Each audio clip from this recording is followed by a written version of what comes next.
This is happening all over the planet right now. And if you're listening to this and this is part of your story, just know that what's happening to you, and I really was so tuned in because I was meditating at that point for so long that I was like, oh, this is happening for me to get me into more alignment with my true soul's purpose.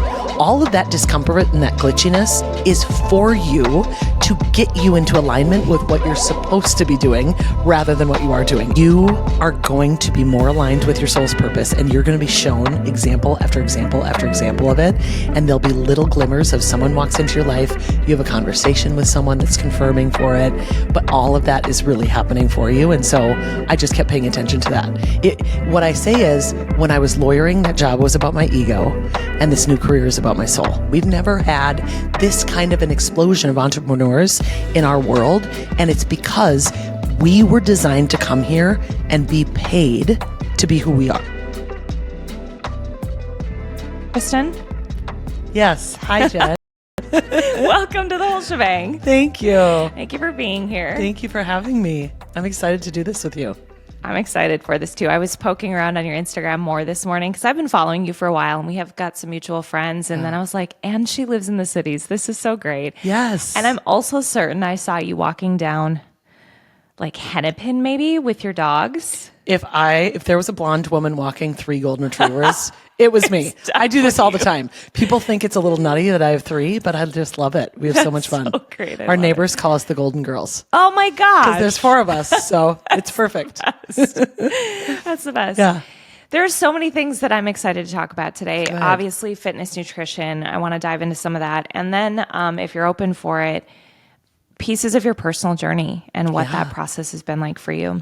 Sure. So you were an attorney for how many years? Can we just talk about that previous career? And Of course. Okay. Yeah. Talk to me about it. So I was a lawyer. I graduated from law school in 2003, and I did that up until 2019. So 16 full years. And if you would have asked me 10 years ago, I would have said, I'll do this until I retire. I loved it. Loved it. So I was a trial lawyer, which meant it's the hard kind of law. Not any disrespect to anyone who doesn't do trials, but it really is the most pressure cooker type of situation that you could be in. And I practiced business litigation, which is as complex as it gets. So I genuinely loved the work that I did, my partners, the intensity of it. It was something that really lit me up. And then in 2017, I started meditating and my whole world changed. Okay, wait. That was the pivot point. That was the pivot. And so I was, Whoa. lawyering all these years, just doing my thing. I was divorced in 2012. Okay. You know how you look back on your life and you realize there were these significant pivot points that obviously catalyzed your awakening. So my awakening, if I really look back, I think it started in approximately 2010 because I was divorced in 2012. And in 2010, my parents, 2 other couples, and my husband's brother, we put together an intervention for my husband and sent him to Hazelden for 28 days. And one of my commitments to myself when I attended the family program at Hazelden was, I'm going to do Al-Anon meetings. And I'd never heard of the Al-Anon program before. So I started going once a week, and it was funny. We would recite the steps because the people in Al-Anon recite the same steps as the people in AA. And when you get to that last step, you say, I had a spiritual awakening as a result of these steps. And I thought, spiritual awakening, what's that? Like, I would just recite it. Yeah. And it was this thing that I would just say.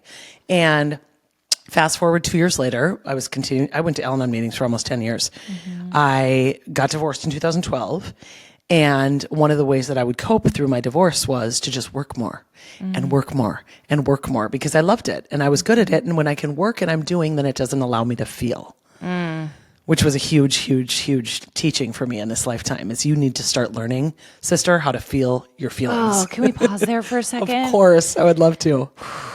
Okay. So this has been a big thing for me and a big theme I've seen. Ultimately, it's really why I launched this podcast because I was seeing and feeling it started with just the women in my world, but then men too, of like, we are so focused on the doing and just have not been focused on the being. Yes. And I think it is detrimental to us in so many ways, just burnout and disconnection to self, to one another. And so that was like was that part of what the meditation did for you, was allowed you to start focus on the being? Yes. I say that once I started meditating, I became a human being instead of a human doing. Because it was a learning and unlearning, really. So as I got divorced in 2012 and kept just working and working and doing, the universe, have you ever heard the saying that first you get hit with a feather? And if you don't pay attention, then you get hit with a brick. And if you don't pay attention, then you get hit with a truck. Well, I couldn't tell you what my feather was because it was obviously too light.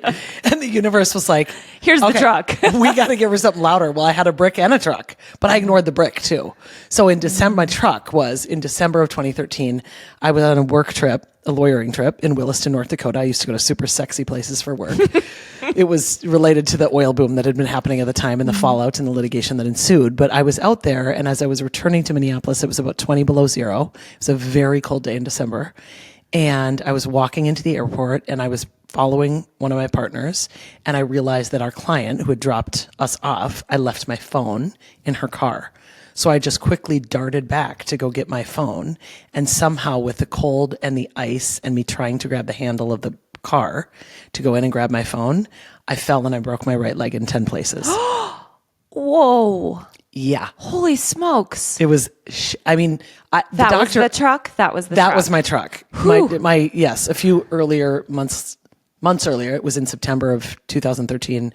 I was in Kauai for a girlfriend's wedding, tried to surf, damaged my right leg really, really, really bad in that surfing accident. And because I was just going to power forward, I came back to Minnesota, ran the Twin Cities Marathon a few weeks later, even though I wasn't able to walk for a few hours after this accident. It's just silly. So I think the universe was like, okay, well, that didn't take her down. So we got to really get her attention. Wow. And so that stopped me in a way that I couldn't have appreciated at the time. I mean, I was sitting on my couch in my then apartment because I had an apartment after I got divorced. My husband and I sold our home, and I was trying to figure out where I was going to buy a home. And so my mom came and took care of me, and I was sitting on the couch just lawyering from home at the time. And then my mom would bring me to work, and she would take me home. And then finally it was like, okay, mom's been here for a week. I've got to just do this on my own. And I had surgery, and I had 22 pieces of metal put in my leg. I took Uber to and from work for 2 or 3 months because I couldn't drive. It was my right leg. And I just kind of kept motoring on. But there was some kind of awakening happening in me, Jen, that I didn't really realize at the time. I just knew that this leg injury caused me to become very interested in nutrition because I thought, wait a second, I'm fit, I'm healthy, I've lifted weights nearly my entire life. I have very strong bones. I've been running all these marathons. What in the world is happening that I could have broken my leg this badly? And the orthopedic surgeon who did my surgery said, well, don't worry, you couldn't recreate this if you tried to. This is such a freak accident. And I thought, okay, that's great. But really it was the universe saying, we need to get her attention in some very dramatic way to cause her life to start to change. So that circumstance of breaking my leg brought in a particular chiropractor, a particular physical therapist, all this team of individuals I started working with, where I started to get really interested in the human body and nutrition. And I was having this chiropractor work on me in my rehab sessions, and he was an ultra runner. And the ultra running community for a very, very long time has been more fueled by fat and done more ketogenic practices and lower carb. Because I said to him, I go, I think marathons are plenty and I've done a lot of them, but I said, you're running 50 miles, 100 miles. I said, what do you eat? And we would just start talking. And so that was sort of my journey and entree into it. And I started to change how I ate, and I recovered. They told me I wouldn't walk on my leg for 3 months. I was able to walk on it in 2. Wow. And so I just started to get more and more interested in that, and it sort of catapulted from there. Oh my gosh. I'm just, as you were talking about this, I'm like, so much resilience. Did you feel like while you were laying there and then you were taking a lift to work, were you muscling through, or was it just so natural to you, like you just are that resilient? I think I just am that resilient. It was one of those things where I had surgery, so I got back to Minneapolis the next day. They had to obviously bring me to the hospital in Williston, and they put me, just wait for it, get how much medication I was on. Okay. When I tell people this, they're like, wait, what? The anesthesiologists are gifted humans to be able to literally sedate you in a way that doesn't kill you, because they gave me morphine, oh my gosh, Dilaudid, oh my gosh, and propofol, the thing that killed Michael Jackson. Oh yeah, had all of it. And they obviously gave me the exact dosage that brought me back the next morning. So I got home to Minneapolis, I did the surgery. And the reason I'm telling you this is because a week after surgery, maybe a week and a half, I went back into the gym on crutches and started strength training again because I knew that your muscles have memory. If you continue to lift for your left leg, your right leg, which I had broken, would atrophy less. And I was like, wait a second, it's just my lower right leg that's broken. My abs, my back, my upper body, I can still do all this strength training. So I think I've just always had a mindset of, I don't like to use things as excuses. I use things as everything is happening for me, not to me. And I was like, how is this happening for me? And I just kept asking those questions. And then fast forward in 2017, the catalyst was I got out of what I would refer to as my last bad relationship, right? Like I'm not doing that anymore. Yeah. And it brought me to meditation because at that point, when I got out of that relationship, I said, what is going on here? Like my parents are high school sweethearts. They're still married. There isn't divorce in my family. And why is it that I'm now finding myself, I've done therapy for years. I went to therapy in my marriage. And I just felt like therapy works for a lot of people. It just, to me, it was very slow. And so I was looking for a different modality and I kept reading that the most successful people in the world meditated. So I hired a meditation coach to come down to the law firm and teach me how to meditate. And I had such a powerful experience with her the first time that then I started to meditate on my own, and I was doing morning meditation and evening meditation. And I meditated with her each week for several months. And then just to kind of fast forward to how this catalyst happened, she told me in April of 2018, I think you're ready for my signature course that's called Activate. And I said, what's that? And she said, well, it's a course to activate you into your purpose. Like, why are you here? And I said, well, I know I'm here. I'm a lawyer. I thought I knew who I was.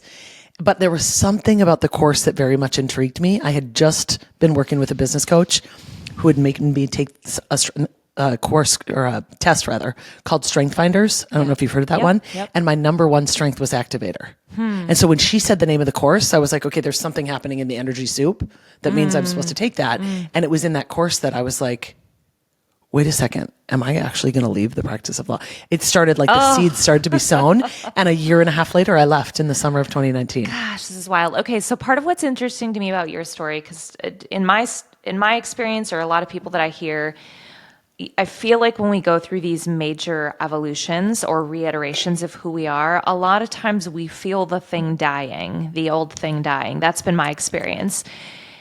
Correct me if I'm wrong, it sounds to me like with you, law wasn't dying. Like you loved it. Correct. Now, I will tell you, and this is something I don't really reveal on a lot of podcasts, because the truth is I really love my firm and I loved my partners and I loved my clients. But I will tell you what the universe started to do in that year before I left. So in the summer of 2018, 1 year before I left, I started to have some conflicts with a couple of my partners. And I love them still. Yeah. We've made up. It's fine. Yeah. But the universe was doing it because they were like, oh, we're going to have to make it uncomfortable for her to leave. She likes it too much here. Yeah. She loves this part of her identity. Yeah. And we're going to have to. So I had a little bit of conflict, and it really was about the fact that on a weekend, I went to one of these nutrition health conferences and I took a Friday off to do it. So I went Friday, Saturday, Sunday, and they were angry with me. And I thought, wait a second. Wait a second. I am very devoted to this place. I am an equity owner here. I'm a partner that, you've got to be kidding me that you're doubting my loyalty to this place. But truth be told, they probably could see the writing on the wall that I couldn't even see. They could see that I was changing and that I was having these certain interests that weren't necessarily consistent with. I remember one of my partners, and I still tease him about this.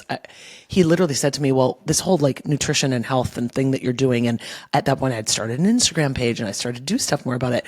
And he had said, it's not consistent with sort of what we do as lawyers. Like stressed out lawyers are known for drinking too much, probably like doing all the stuff that isn't good for you. And I said, well, I'm going to show people a new way. Come on. I'm going to show lawyers. So what do I do in my new business? I speak on stages to lawyers. I consult with lawyers. I have lawyers as clients, and I am showing them a new way. So this is happening all over the planet right now. And if you're listening to this and this is part of your story, just know that what's happening to you, and I really was so tuned in because I was meditating at that point for so long that I was like, oh, this is happening for me to get me into more alignment with my true soul's purpose. All of that discomfort and that glitchiness when someone's going to leave a job is for you to get you into alignment with what you're supposed to be doing rather than what you are doing. And I got a phone call about it from a friend this morning, and I said, wait a second. And it was a friend who reached out just because I had made this transition several years ago, and they are about to make a transition. And I just said, listen, you are going to be more aligned with your soul's purpose, and you're going to be shown example after example after example of it. And there'll be little glimmers of someone walks into your life. You have a conversation with someone that's confirming for it, but all of that is really happening for you. And so I just kept paying attention to that. What I say is, when I was lawyering, that job was about my ego, and this new career is about my soul. And it literally is just you transition out of your ego and into your soul. There's a reason people are talking about something called the Great Resignation. That's happening right now. We've never had this kind of an explosion of entrepreneurs in our world. And it's because we were designed to come here and be paid to be who we are. Oh my God. That's what we were designed to do, to be paid to be who we are. Just like preaching to me and speaking my language. So when you said this is happening all over the world, do you mean that, the Great Resignation, and Yes. people moving out of ego work into soul work? Yes, and moving out because consciousness is rising. So one of the things I learned from one of my spiritual teachers, which I just love, and I love sharing this with people because it contextualizes so much about what we're seeing around the planet right now. And this, for lack of a better term, S-storm. I don't know if I can swear. Yeah, you can. Okay, shitstorm that's been happening on the planet for the last several years. People are like, what's going on? Well, the reality of what's happening is, in the year approximately 2000, we ended what's called the Piscean era. So that's loosely based, obviously, on astrology. Pisces is the end of the zodiac.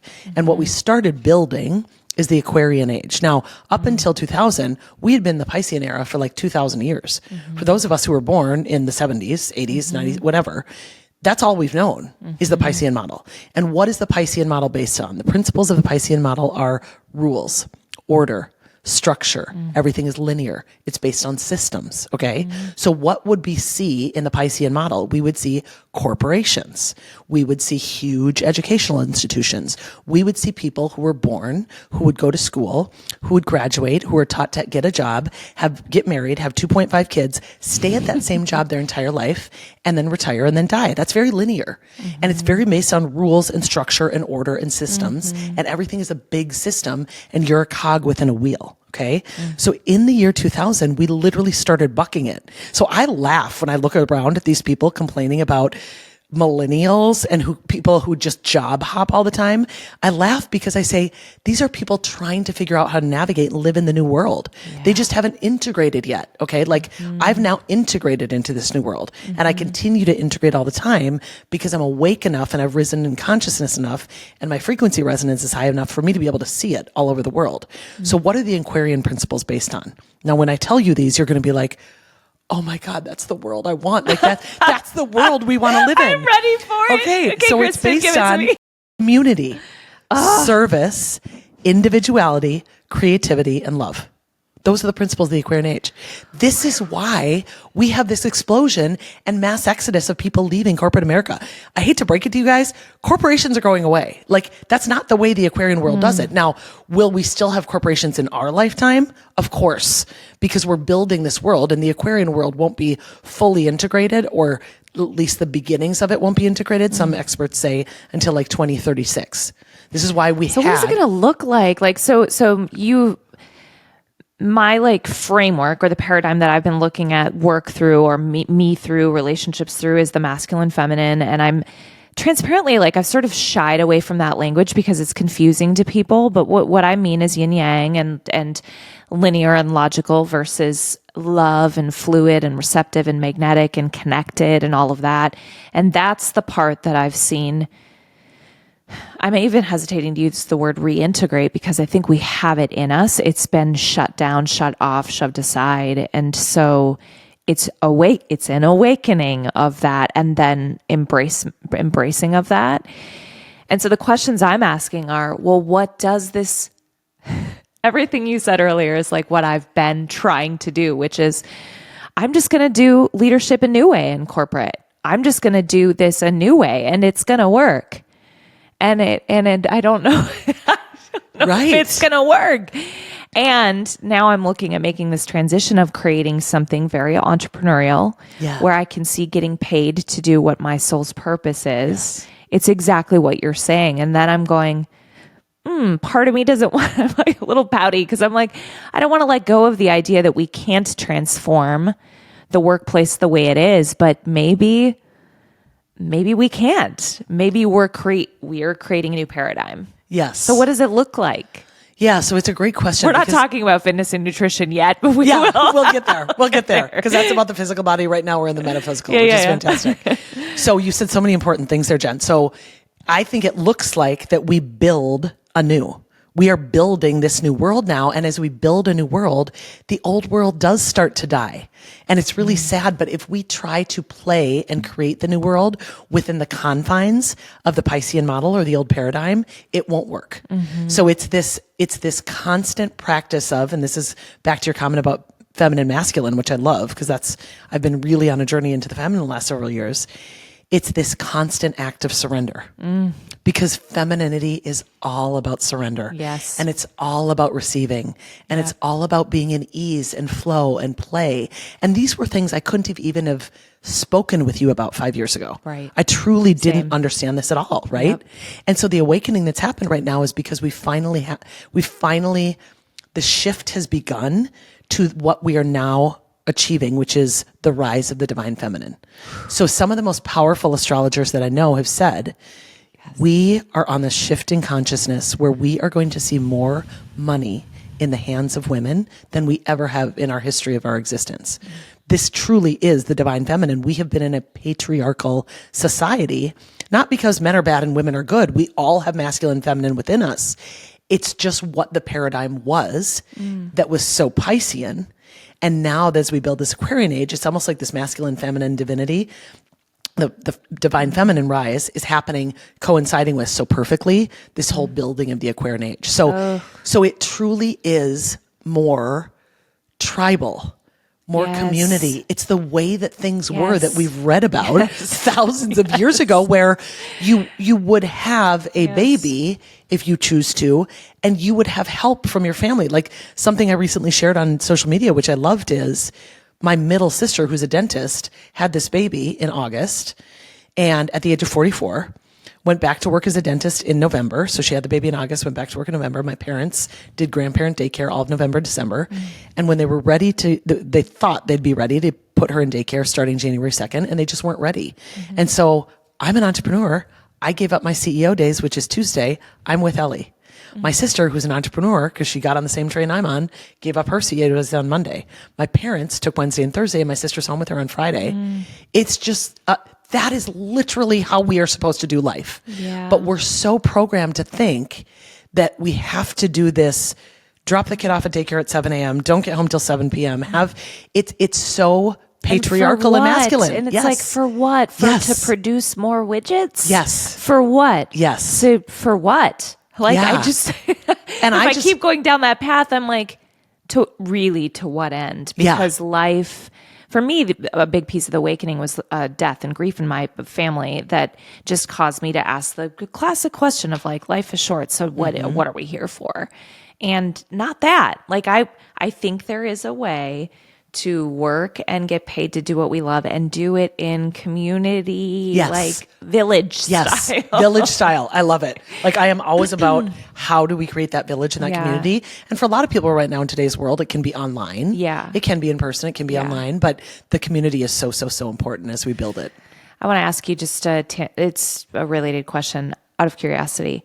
Have you had many conversations with men about this, or what do you see when we talk about the divine feminine rising? I think that there's a lack of knowledge. I mean, if both of us would have said 5 years ago, I was like, what? And then I think men hear that. This is my perception, maybe my projection, and they're like, what does that mean? This is weird. Whatever. And I've had some conversations with, I would say, contingency of men that understand and accept that and want more of that in them and in their world. Do you see that happening? do you see men being like, oh yeah, I'm also burnt out. I've also been driving too hard. I also want to be more entrepreneurial. Or where? Yes, yes. So my answer would be, in fact, the person I spoke with this morning that I mentioned earlier is male. Okay, cool. Yes. So yes. So the clients that I work with are men and women. I have both. And it's interesting. I think it always comes down to where are they at in their awakening journey? You know, you and I could have this conversation today because of where we're both at in our journey. People that'll listen to this podcast, depending on where they're at in their journey, certain things they will hear and it will resonate, and certain things will literally right over their head because they couldn't integrate it yet. So like as a lawyer, if I looked around at my firm, and this is no judgment to the people I work with, I adore them, but when I was there 5 years ago and consciousness was a lot lower, I don't think there was anyone really on the spiritual awakening path, at least that I was aware of. Now, maybe that's changed. There could be some of them. I know a few of them who I'm very close with, I certainly can see are shifting in that way. But it's such a masculine paradigm that I don't think people even realize what they're in until something in their life, like you mentioned, causes them to start asking the big questions.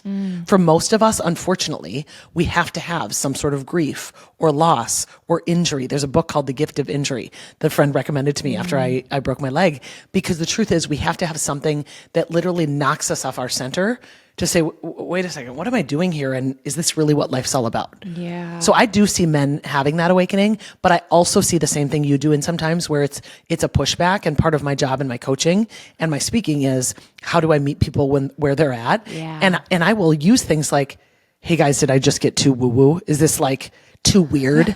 And I can see some people like kind of nodding, and then some like, no, I want more.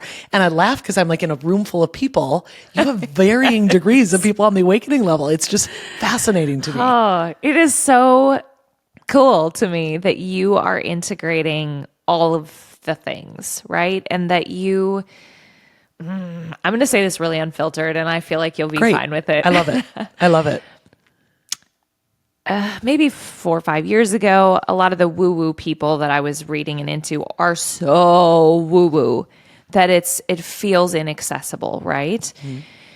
And in my insecurity in that conversation, or the conversations I'm having, because I'm like, yeah, I'm woo-woo. I've gone through this whole religious journey of like very religious and Christian and deconstructing it and then coming back to the universe, and like there's something going on. But in that sort of insecurity around the woo-woo conversation, even on podcasts like this, I've really sought to bring in the science side of it to help people understand that I actually think a lot of what we talk about in the spiritual realm is pretty scientific. It's quantum physics. I love and that it's you said energetic. that. It is. I did my first Dispensa retreat last summer, so I'm very immersed in the science of it. We gotta talk about it. It's quantum physics. It is. Yeah. And so the fact that you're one super smart cookie, you've been really successful in your career, it gives you a lot of credibility to speak and to hold space for the woo-woo, and also be like, but don't count me out. Like, because I get it and I'm smart. Yeah. So I mean that as like the highest level of compliment. And I just think I feel myself trying to navigate this dance so that I can reach people where they're at. Yeah. But I also don't want to not talk about the woo-woo stuff, because it's real. It's also really real. Yes. Thank you. And I received that, and I heard you. Yeah. I sometimes describe myself as a bridge between worlds. I say, because I was such a hard charging, driven, masculine lawyer, truly, you know, and now I'm such a softening into my family. I'm not pretending I'm there at all, but I am definitely much better off than I was 5 years ago. Even in terms of the business coach that I hired, I went from hiring a very masculine business coach who's stuck in that masculine paradigm and is very unaware of it. She's lovely, but she's just not aware of it, to hiring literally one of the most feminine, in her body, crunchy granola, uber successful multi-7-figure businesswoman, but doing it the feminine way, because that's what I desire. It's like, I've learned how to do success in the masculine. I'm great at that. Got that locked and loaded. I want to now learn how to do success in the feminine. What are you learning? Well, I'm learning a lot of it is about surrender. That's a huge part of it. And it's about allowing myself to receive. So without going into all my personal relationship drama, you know, since I've been divorced, I've largely been single, other than a couple significant relationships, but I really have. And this is a long time. And so it's that receiving of love, and going back to the very first thing that we were talking about in terms of just even being in touch with your emotions, having to feel my feelings and receive love, and just all of how that's connected. So I'm learning as I work on surrendering more so in my business and allowing people to do work for me and allowing them to support me. Those kinds of things are feminine, and not having to do it all and letting myself delegate and let go of control. All of this is so much more feminine. And what you realize is you can really, if you are in alignment, the right people come in who actually can do the work for you to support you, that won't let you down. Yeah. When we're trying to control and we won't delegate, we're so in our masculine, and we're going to be out of alignment with what our true feminine nature is for many of us. And so then the right people to support us won't come in. Yes. Yep. Yeah. And we always think it's everyone else's fault, when the truth is it's really the energy of us. It's the energy of us. Oh my gosh. Oh my gosh. This is so great. Okay. I'm gonna start nudging us down. Perfect. Because this could be a 7-hour podcast. We could talk for a long time. Yes. Maybe this will be the bridge between kind of where we're at. So I saw on Instagram that you posted, I want to make sure I get the name of this right. Let me back up just a tad. You mentioned earlier that you've gotten into other modalities, which is one of the things that I appreciate about you. It's not just like, it is like structured resistance training and healthy nutrition, and we'll talk about those things too, but that these other modalities to me also feel like a bridge from the woo-woo to the body. Yes. And one of them that you are utilizing now, I don't know what the right word is, NSA. Yes, I love NSA. Can you talk to me about that? Yeah. So it's interesting. I was just giving a talk recently and I brought this up. NSA stands for Network Spinal Analysis. So the easiest way to describe it is it's chiropractic care where they don't touch you. Which people are like, wait, what? I thought chiropractic care, they adjust you. Well, they are adjusting you, but they're adjusting your energy body. So I'm very much a bridge in terms of how I talk about the physical and the metaphysical, because most people who hire me are hiring me because they want to lose weight and they want to gain muscle and they want to feel better in their body, which is great. And I always tell people when we're a few weeks in, I'm like, okay, now I'm going to tell you why you're really here. Because it was your higher self that found me, because we have to work on this physical stuff, yes. But the energy stuff is equally, if not more important. So we are only 1% a physical body. We are 99% energy. And the only reason that we don't work with it, or we don't know that, is because we can't see it. It's right outside of us. Our energy body is outside at the end of our fingertips. So right outside of our physical body, we then have our emotional body, then we have our mental body. And once you get out to your fingertips, then you have your spiritual body. So what NSA does is it allows you to integrate your spiritual ascension. So anything you're doing to rise in your frequency vibration, the sort of things you listen to, the people you spend your time with, the way that you would delete distortions from your energy field that have kept you stuck, whether it be a distortion around scarcity of financial abundance, a distortion around some kind of relationship issue, a distortion around a fear of loss, feeling not worthy. I mean, most of these things that I just identified, Jen, are so ingrained in the base level of human that we all have them on some level until our consciousness rises and we shed them, much like you would be shedding and shaking off, dust or dirt or something off of your body. So we have to get rid of those over time as we rise in consciousness.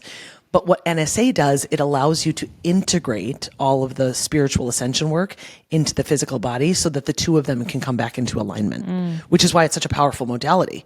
So, and the appointments, by the way, are very, very short.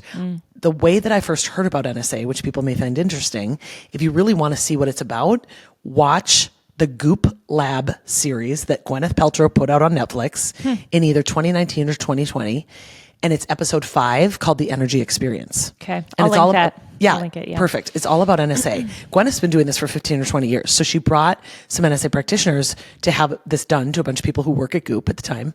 And it was a doctor who's been trained in this. He's an NSA practitioner. And then I think it was a Western medicine physician who they were talking and just helping. this Western medicine physician was amazing because he was so open to these energy modalities and saying this is really the future of medicine, which is true. And so I watched this experience and I thought, okay, I want to do that someday. And then of course it was 2020 and it was the pandemic and I forgot about it.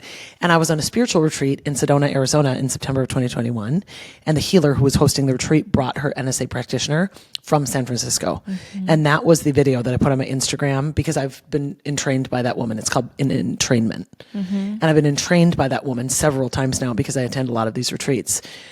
But you may emote, you may in this adjustment. She was doing a lot of work on my heart space because again, I'm working on opening my heart and receiving and surrender. That's part of my work right now. And so she was like, oh, this is all about your heart right now. So she started working on my heart. And your listeners probably can't see me, but I was arching my back and stretching my heart up as she was pulling on it. And it was involuntary. Like I just wanted to feel this opening, which was so emotional. I was just going to ask, did you feel it in the moment? I started crying in the moment. How did it feel? It felt the way I would describe it. And I love that you asked me how it felt because I continue to practice talking about my feelings. Yeah. So thank you. It felt energizing. It felt relieving. It felt exciting. And there was a part of me that felt grief. I was grieving something. Ooh. Yeah. And so when you're grieving in a moment like that, in an adjustment, the thing to know is you're releasing it. You're letting the grief go. Yeah. It's not a bad thing. It's an amazing thing because sometimes we hold that stuff. Well, not sometimes, oftentimes we hold that stuff in ourselves and people are so afraid of going there with their emotions and so afraid of relieving their emotions that they hold on to them.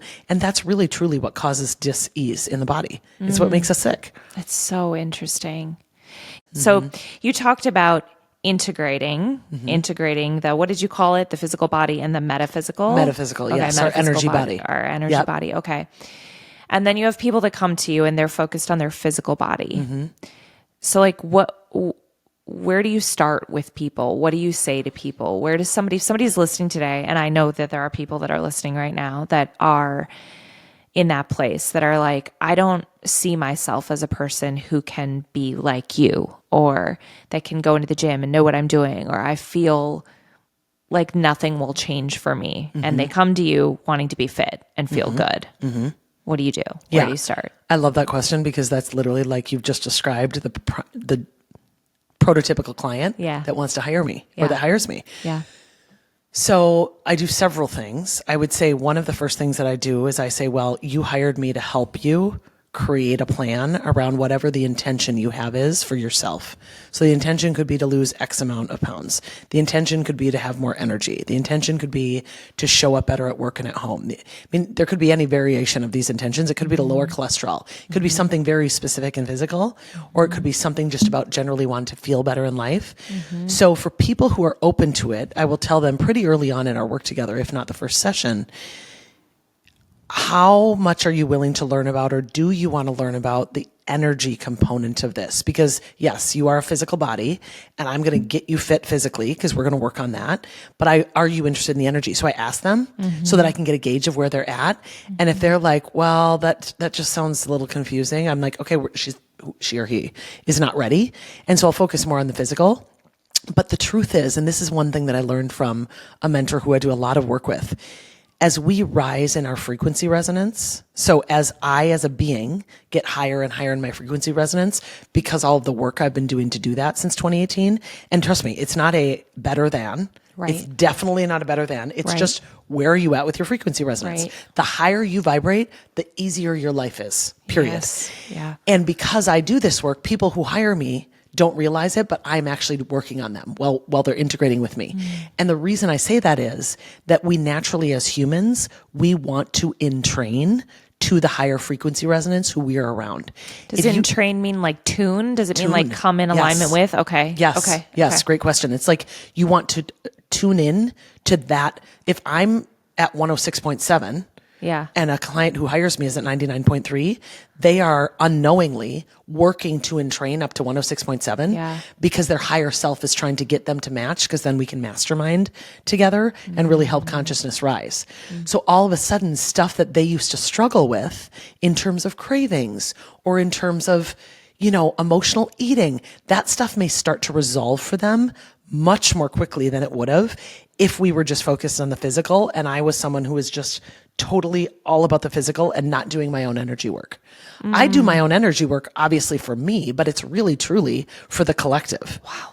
I'm doing it for the collective. I've never heard somebody in the fitness world talk about this like this. Yeah. And it makes all the sense to me. Yeah. Yeah. Yeah. It's so fun. So I just was in San Miguel in February. We were doing work as a collective, and I'm going to Bainbridge Island in June to do work on the collective. I'm going to Scotland in September to do work on the collective. And, what we're doing in Scotland, which I don't even pretend to fully understand yet, Jen, but what we're doing there is that we're activating the Christ consciousness. Finally, we're at a point in consciousness where we can activate it and integrate it in conjunction with Mary Magdalene to have a more rise of the divine feminine. Like it's massive. Where's my invite? Massive. Exactly. I will let you know the details. Can I go to Scotland too? And will there be a man there? Because I binged Outlander. Did you really? Okay, I haven't seen it. Is it unreal? It's really good. And it's a really good depiction, honestly, while we're like tangentially. Yes. On the masculine and feminine. Like, and she's like a strong woman, the main character, but she's so good at demonstrating. Listen to me. She's so good. Just like how to surrender. And he's like a strong man, but he demonstrates strength and clarity and foundational, but with love. It's really good. But he speaks in the Scottish accent, and I was like binging it for a while enough where I was thinking everything in a Scottish accent. I love that. So anyways, I'm like, I'll show up Well, there. and the thing is that there are portals around the earth where you have to activate the land. So this particular part of Scotland that we're going to it's been rather dormant for a long time. Wow. And so we're going there to actually activate it and to bring up ancestors, clear them. It's very, this is where it gets really woo-woo in the stuff that I do, and I rarely talk about it, so thank you for asking. But I think that what we were getting back to is the bridge and the activation. What I'll just share, kind of just to wrap up that part of the conversation, is there is such a need right now for people. You asked me about my clients and what I'm doing for work with them. Yeah. There is such a need for people right now to be working both on their physical and their energetic bodies. We have to do both. And if you don't, you're going to start to feel it. And you're going to start to have, I don't want to put fear into people and say your life's going to fall apart. I'm not saying that. But stuff is going to get really crunchy for you and just glitchy, and it won't feel like you're in flow. So when people are open to it in their work with me, I say, okay, I'm really going to dial in your macros. Food has a frequency. I mean, when we're eating, what we're actually eating is light. That's what we're eating. We're actually connecting to the earth. So plants do have the highest light matter. This is why I eat plants and animal protein. Okay, wait, let's slow down here. Yes, of course. Okay, because I love that. Somebody said the other day, I want to have more light in my body. And I said, well, how do you have more light in your body? Well, cells hold light. It is science. Cells hold light. So when you're open and you have more breath, you have more space for more light. And I love that you just said food is light. Okay, so break that down a little bit. Yeah, so when we're consuming food, so something that would be a high vibrational food would be some sort of, organic, family farmed produce from the earth, or it could be the grass-fed animal that ate that plant matter. So that would be high vibrational food, whereas like a Cheeto or an Oreo, zero vibration whatsoever. It has nothing for you. So because we're actually consuming light, we can increase our frequency resonance and really be more connected consciously if you're doing things that seem really simple, but it's like eating a meal outside in the sun.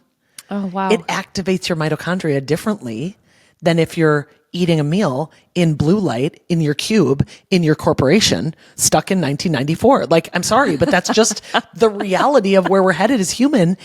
Our bodies, consciousness wise, we don't want to be doing that anymore. No, we're craving. Don't you find during COVID in particular, and still I'm like, I didn't grow up camping.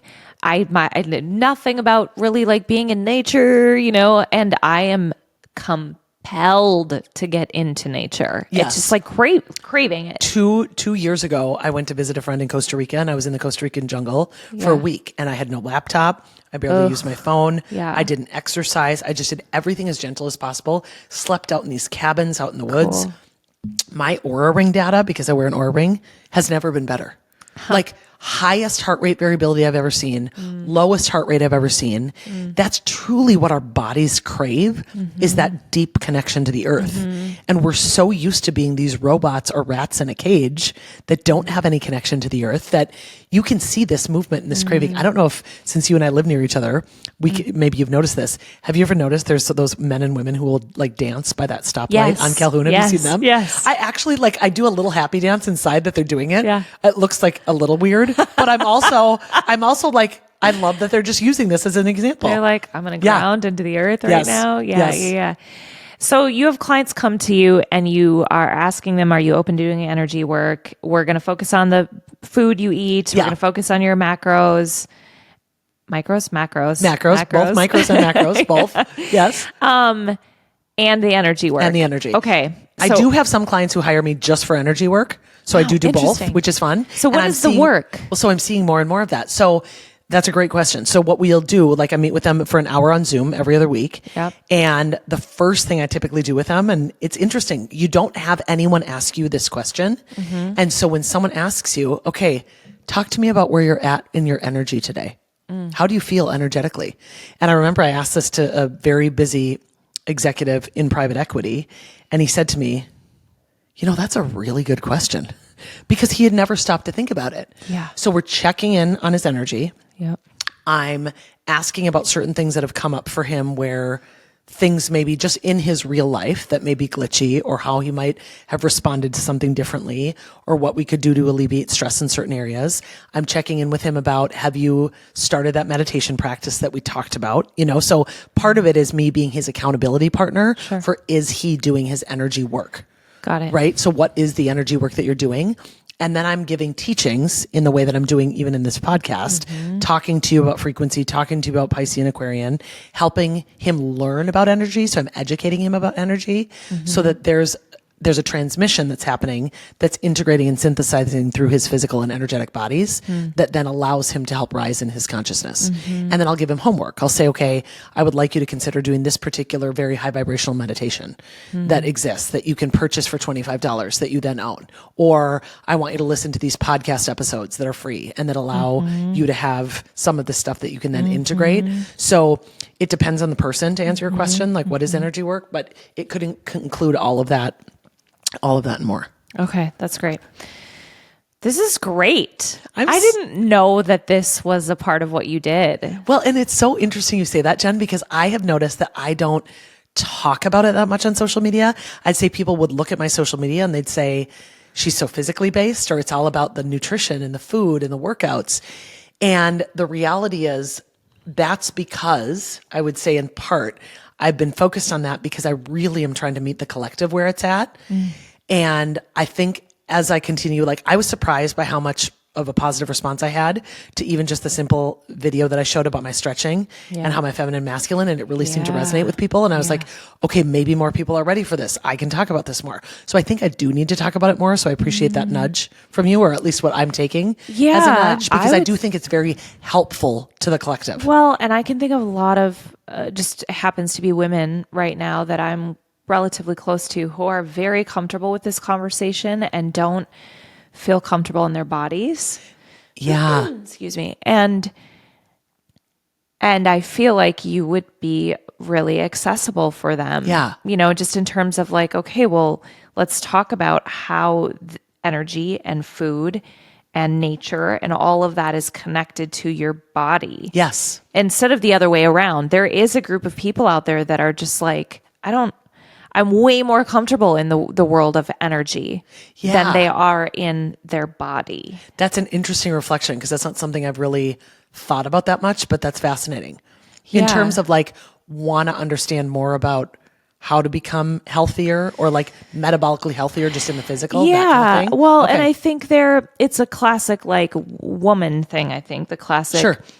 I am not comfortable with my body. Women that are just I had babies and I don't even recognize my body, or, that classic piece of it. But I would also say a lot of what I'm bumping into because of the conversations I'm having is women and men really that are not embodied, that are disembodied, that are so in their heads and so intellectual. They're very uncomfortable with all of the things we talked about, surrender and receiving, but also My experience in my fitness journey has been, weightlifting has been a big part of it, and then yoga now too, is that has given me a different access point to my body and to embodiment, which is a piece of getting out of your head. And it on the surface level, I don't feel like people would think that, because it's like, okay, get in there and pump some iron. But when you're in tune with your body, it's not just doing the pumping of the iron. It becomes a being if you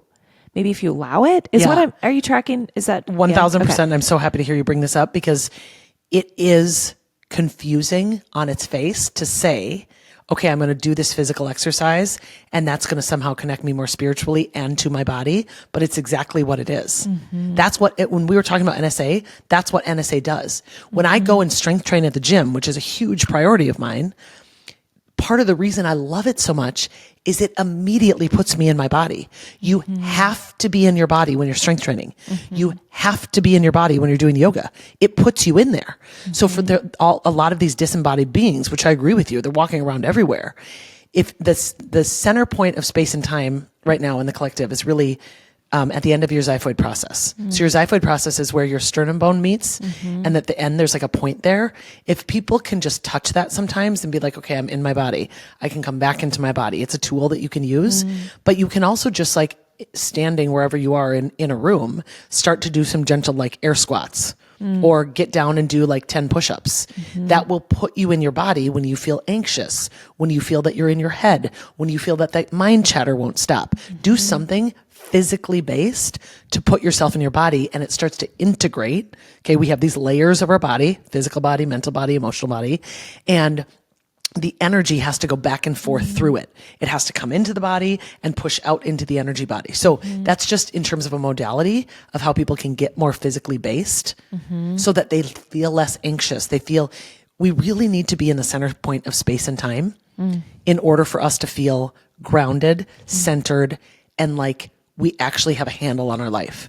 So I don't know if you've ever heard this, but I've read that when you are too caffeinated, for example, or if you're anxious or anything that causes you to feel in that like, you're forward in time. You're in front of your body. Okay. You're not in your body. You're in forward. It's one of the reasons I've cut out caffeine. I love it. And trust me, if you give it to me, I can mainline it like a heroin addict. I love it so much, but it puts me too forward in time and I want to be in my body. Ooh, that's so interesting. And then for people who enjoy marijuana, that puts them behind in time. So they're behind. And generally, people who are anxious are in front of their body and people who are depressed are behind their body. And then people who drink alcohol, it lowers their frequency resonance. And these aren't good, bad, or otherwise. It's just the way the world works. Yeah. And so all of those things take me out of the center points of space and time, which is why I avoid those things now, because I like to be in my body in the center point of space and time, because everything in my life just flows better. So I agree with you that this disembodied issue is big, and just as a tool for people to just think about doing something physically based. It doesn't even have to be for an hour. It can be 10 minutes, 5 minutes, something quick, a quick to get you back in your body. Yeah. Okay. I want to leave people with some just like quick takeaways, if you don't mind. Of course. Yeah. Okay. So let's talk about nutrition. Okay. Perfect. I love that topic. What do you think are the most important things for people to understand about nutrition right now? Yeah. So right now I'd say one of the biggest things, and people may be surprised when I say this, but I'm saying this to back up 10,000 feet. I work on this a lot with my clients. Note and watch and observe how much your views about nutrition were programmed into you by someone else. Namely, big food, big pharma, your family system, your society, your school system, the newspaper, the magazines that you read. Like, what are some examples? So, for example, I was raised, at least, in the fat-free era, right? And so I thought I was winning when I was sitting at lunch in high school eating carrots, pretzels, and half a sleeve of Snackwell's fat-free cookies. I thought that was nutritious. But why did I think that? I wasn't taught it. I was programmed to believe that because of advertisements and marketing that was sold to me. So we have to watch what we're being sold to all of the time. So another example I always like to give clients is, I don't know about you, but when I was raised, there was no one in my life who practiced intermittent fasting, right? Yeah. No. I didn't have parents who fasted, teachers, coaches, friends, parents, no one I knew fasted. Yeah. So it's like, well, why is that? because there was programming around, you're supposed to eat cereal and toast and orange juice for breakfast. You're supposed to have, think of the classic lunch people when you go to an office meeting or anywhere, it's a box lunch is a sandwich with chips, with maybe an apple and a cookie. Why? There's nothing about that has nutrition in it. Nothing. Maybe some protein in the meat on the sandwich, and the apple, yes, of course does. But the bread you don't need the cookie. We eat those things and we see that as quote unquote lunch because we were programmed to see it that way. So one of the things I talk about is programming. The second thing I would say is, just for a quick win for people, to dramatically consider reducing the amount of processed carbohydrates they consume. I work on this with clients all the time. So I know people think, well, but it's rice, it's quinoa, it's, a whole grain bread. For most people, I would say, I'm speaking specifically now to people who are interested in fat loss, because that's who hires me. We're still consuming too much carbohydrate as a population, more than our body can handle. We're still consuming too much. And why is that? Because we were raised in the generation of the processed packaged food.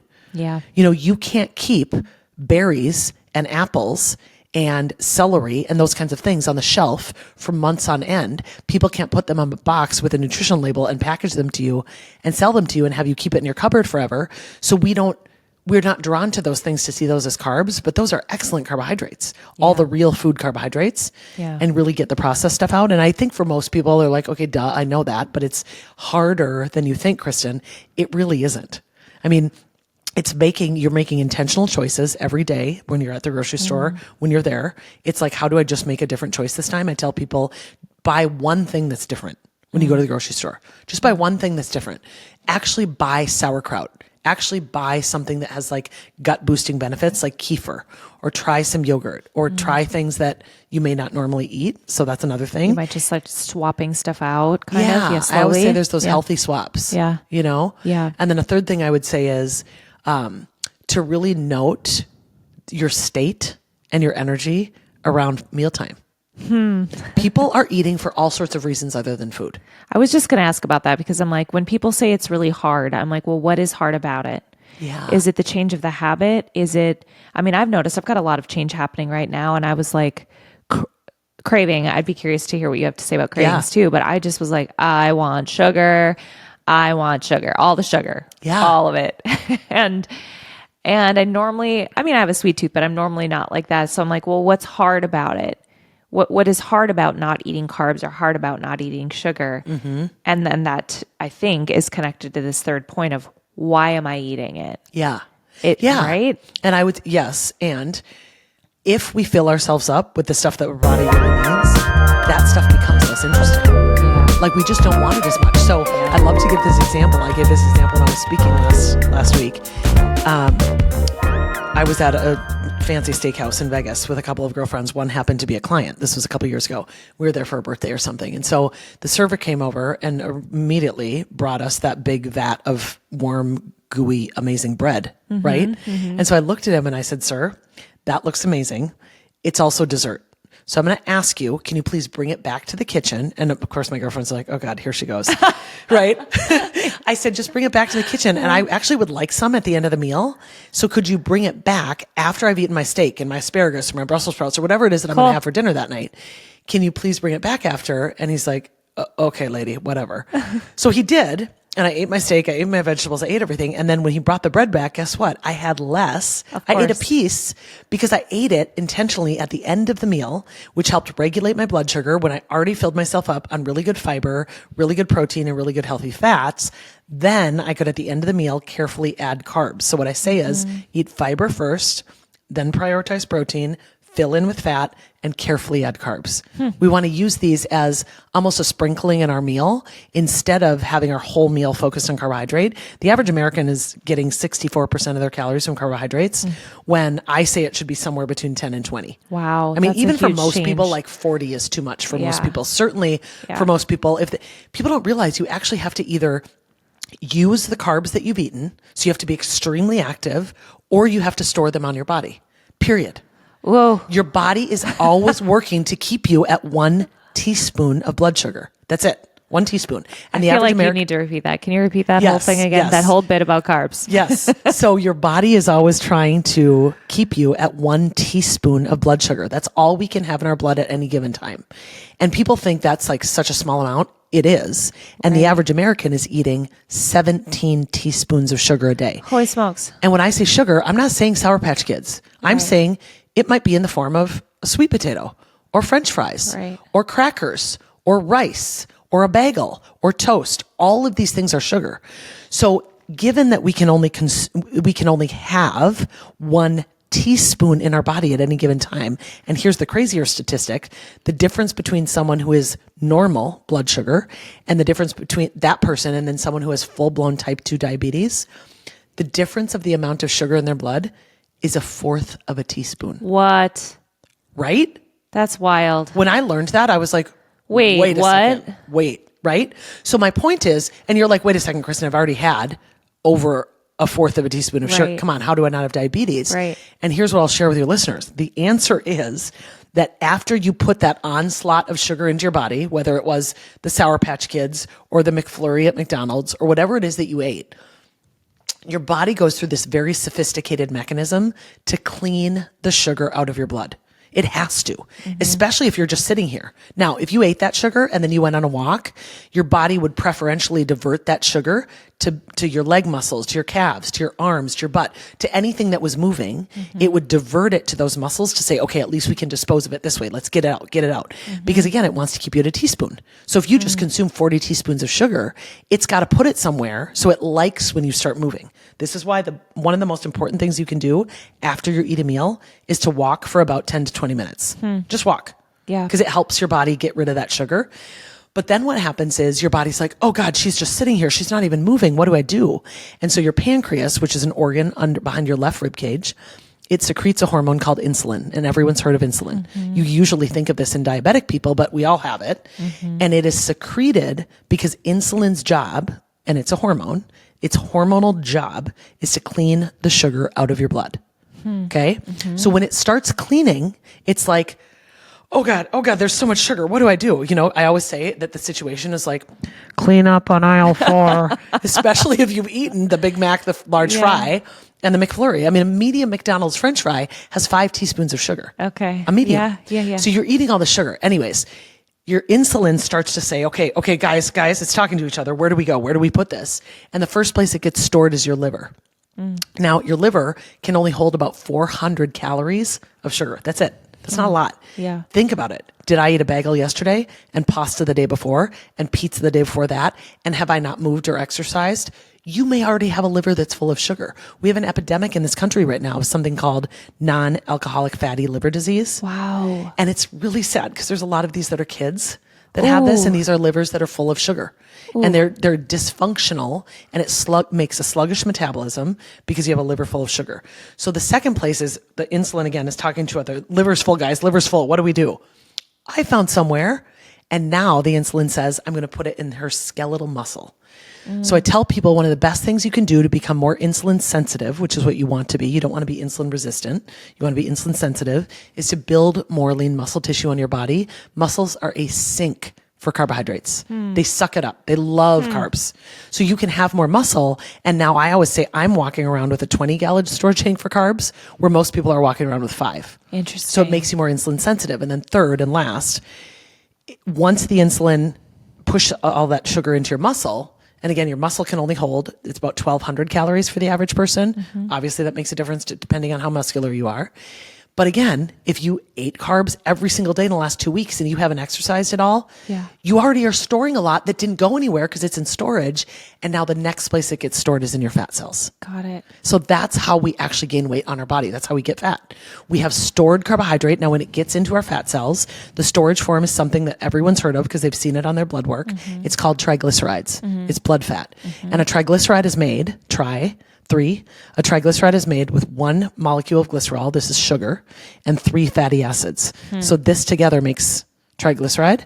And so one of the first things my clients notice when they start working with me and I have them eating my customized meal plans for them is that their triglyceride number goes down and they start losing body fat because I take so much of the carbohydrate out of what they're eating if they want to lose fat so that we can start retrieving this Yep. glycerol molecule in their fat cells and burning it off for fuel. I love understanding the why. And I think a lot of people do. Yes. Because it's way harder to be motivated. And I'm a big believer in discipline, but like you have to sometimes just be disciplined. Yeah. But when I understand what's happening, like you just explained it, thank you for that education. You are welcome. It's gonna be way easier to say no to gummy bears that I love. Right? Because I'm like, you're having a clean up on aisle 4 yeah. situation in your body. And the other thing to have people note about that is, because my clients love when I explain this to them, because really when you know the why, it really does make it easier. right. The other thing is that event of clean up on aisle 4 and the insulin pumping out is very stressful on your body. Mm-hmm. So for people who are looking to minimize their stress, here's one way: stop eating so much carb. Yeah. It really is stressful inside your body, because think about how specific your body has to be to keep you at a teaspoon. So just minimize the impact on your pancreas by not assaulting it all of the time with all of this carb all day long. Quit assaulting yourself. Yes, stop assaulting yourself. It's really what's happening, and your body will thank you. It makes a big difference. We don't want to be shooting insulin out of our body all day, because that's what ultimately develops insulin resistance. This is also helpful. I'm so glad. This is so great. Okay, I'm going to just ask you one last question before we wrap up. And maybe you've already touched on some of this, but I really like to ask because I think you are ever evolving, right? You clearly, and I love that you are an example of somebody who is leaning into that evolution in really big ways and really little ways. And so I'm curious, what is really currently most forefront on your heart and mind that you are maybe a channel for, or that you just feel compelled to share? Is there anything in particular? I think I would share with you just something that I say a lot, which I really like people to hear, which is that I don't aspire to retire. That I'll really just continue to reinvent myself, because if we are truly designed to be here and be paid to be who we are, there's no need. Like, I don't feel like I want to achieve this pinnacle age where now I don't have to work anymore, because what I do doesn't feel like work. It really doesn't. I would do this if I didn't get paid for it. And so, yes, of course, will I come to an age where it's like, I'm not going to have client meetings anymore and I won't be. Yes. I don't mean I'll really never retire, but if you are in alignment with your soul's purpose and your soul's path, there isn't a desire to want to have an end date and to be quote unquote done with this someday, because I'm just being me. And when you're just being you, you don't have to retire from it. When you retire from it, that's when you die. And so I feel compelled to share with people that you truly you did come here to be paid to be who you are. And so if you are not doing that right now, start asking the questions, why? And start just saying, I'm so curious. What's my soul's purpose? I'm so curious why I came here. I'm so curious. You can ask it of the universe. You can ask about God if that's your belief, but just start asking out loud, walking around your home. I'm so curious why I'm here. That's a great place to stop. I think so too. Thank you so much. Thank you so for much. taking the time. Thank you for sharing your heart. I'm personally really encouraged by this conversation, and I can't wait to share it. Thank you, Jen. I loved it. This is really fun.